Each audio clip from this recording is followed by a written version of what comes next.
అంటే ఇక్కడ సనాతన ధర్మం అనే పేరుతోటి రాజకీయాలు చేస్తుంది. అసలు ఏంది సనాతన ధర్మం అంటే ఏంది మీ దృష్టిలో? అంటే వాళ్ళకు వీళ్ళకు చిచ్చులు పెట్టడమా, ప్రజలలో మత విద్వేషాలు రెచ్చగొట్టడమా సనాతన ధర్మం అంటే?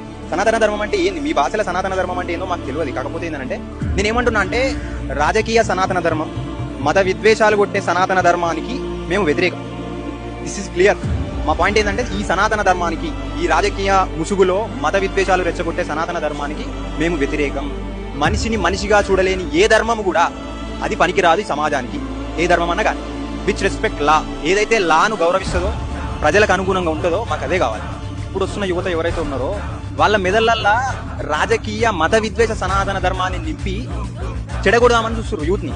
నేను యువతకు కూడా ఒకటే విజ్ఞప్తి చేస్తున్నా, ఈ పిచ్చి ప్రేలాపాలకు మీరు బానిసలు కావద్దు. చాలా మంది కూడా ఏదో హిందూ మతం అనగానే, సనాతన ధర్మం అనగానే ఒకటికి వ్యతిరేకంగా చూపిస్తుంది. నేను హిందూనే, కానీ రాజకీయ హిందువుని కాదు. అంటే ఈ సమాజంలో సమానత్వం కోరుకునేది, ప్రజాస్వామ్యంగా ఉండేది వీళ్లకు నచ్చది. ఎవరైతే మతపరంగా ఈ రాజకీయాలు చేసుకుంటా ఉన్నారో, నేను ఒకటే అంటున్నా, హిందువులు భావించే సనాతన ధర్మం కానీ, క్రిస్టియన్స్ కానీ, ముస్లిమ్స్ కానీ ఎవరికైనా అల్టిమేట్గా సుప్రీం అనేది కాన్స్టిట్యూషన్. దేశంలో చెప్పులు కుట్టిన వాళ్ళకు చెప్పులతోటి కొట్టుడు, చెప్పుల దండేసి నేను ఊరేగించడం పెద్ద సమస్య కాదు. బొందలు తీసి బతికిన వాళ్ళము బొందల పెట్టడానికి మేమేం వెనకాడేది లేదు. ఎందుకంటే ఈ దేశానికి దిక్సూచి, ఈ దేశానికి రక్షణ రాజ్యాంగం. అంతకు మించి ఏదో సనాతన ధర్మం ఇంకేదో అని చెప్తే మీ సనాతన ధర్మానికి మేమేం బానిసలం కాదు.